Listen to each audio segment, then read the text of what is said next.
Good morning and welcome to my emergency bed sewing project for today. Not your usual. So here I have a problem with my ribs on the one side, which seem to have dislocated or sub-dislocated or whatever they call it, subluxed. And I bought a heated back brace the other day. When it arrived, it was totally not fit for purpose. It didn't flex enough. It had little disc things in it, little circle things in it, which vibrated, which were so fat that it dug into your back, which I couldn't then lie down in. And the other thing is that the heating pad was just two little lines of heating, which were kind of probably designed to go on either side of your spine. Well, anyway, I sent it back immediately. And I thought, why am I spending money, 20, 30 pounds on something that just doesn't work when I can make myself a perfectly usable heat pack myself? I've got lots of heat packs around the house. The one that I've been using is really long and rectangle rather in shape. And it's very fat though, so it's quite difficult to shape really well around my waist to give me enough width. So I thought, you know what, let me make one this morning. So that's what we're going to do. We're going to make a back heat pad, but you can use this anywhere on your body because it's going to be nice and flexible. And what you're going to need for that is a scrap of fabric, which you can sew any size you want. And I've put some channels in it. These are about 4 centimeters apart, but you can do them whatever shape and size you like. And you're going to form a grid, really, rows and columns out of it. You can see I haven't been fancy in any way with this. I've literally just sewn the sides up and I've left a hole on each column here at the top. And I'm going to fill those now with some lentils. I happen to have dried lentils in the house. I was going to use barley, but there was no barley. That's why we've landed up with lentils, which work well. The only thing I would say is if you have a mouse that visits your house, especially in winter, don't leave your heat pack somewhere where they can get hold of it, because one year we had a mouse that got in, and the next thing I knew, I found my heat pad had a hole in, and I kept wondering where on earth the barley was coming from in the lounge. And then I discovered a hole in the bag, which was hanging over the back of my day bed, and there was a little hole in it, and this mouse had been enjoying the barley. So there you go. Just be aware that it is a food source and keep it somewhere away from little critters when you aren't using it. But it's amazing. It works really well. So there you go. I have filled the first little row up and I have stitched across. And the only thing to be careful of is that you don't stitch, and when you're stitching you don't hit a piece of barley or lentil or rice if you're going to use rice. So I've got my funnel, which I'm going to pop into the top of my first column, and then I've got my tub of lentils here. These happen to be yellow lentils. They don't look like lentils. I think these are split peas. Yeah, these are definitely split peas. They work very well as well. So dried produce is what you're after. So fill that up. So I'm going to put, let's see how much will go in there. Maybe a couple of teaspoons. It's not very much at all because I want this to be flexible. So I put those in there and then I just move along.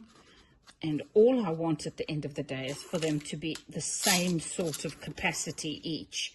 And the nice thing is sitting here like this, when I put the peas and the lentils in, you can easily see the level they're at. And then if it's the same level, you can move on to the next pocket. So I'm going to do that all the way across. Can't put too many in the funnel because otherwise it blocks up. So we're just going to use the funnel and jiggle it around until they drop into the bag. Check that it's a similar level to the others, and it appears to be. If you're really clever, you would get a tablespoon or something and just use the same quantity each time. but I am on my bed at the end of the day, and hubby's brought me what I needed, and I don't want to ask him to come back up again. There you go. That one is looking pretty good. The only thing I would say is don't use popcorn. I mean, seriously, I am not joking. Don't use dried popcorn, okay, kernels.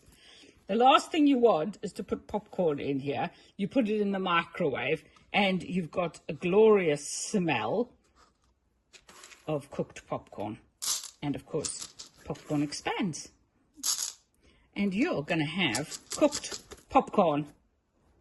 You're going to smell like the movie. So this one is narrower than the others, and I've put too much in there. So all I'm going to do is tip it over and squeeze out the few extra ones that I don't need. Let's see, that's probably too many. I take about so many. And because they're dry, you just can push them back out again. The reason I've pushed them all the way out, and rather than just move them out of the way while I sew, is because it's just a pain if they come out all over the bed of your sewing machine while you're sewing. It's a little messy, let's say.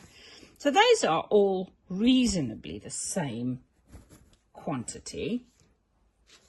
And now what I'm going to do is go over to the sewing machine and very carefully lay it down. So I'm going to jiggle it so all the corners, is, the peas are as far across to the left as I can get them.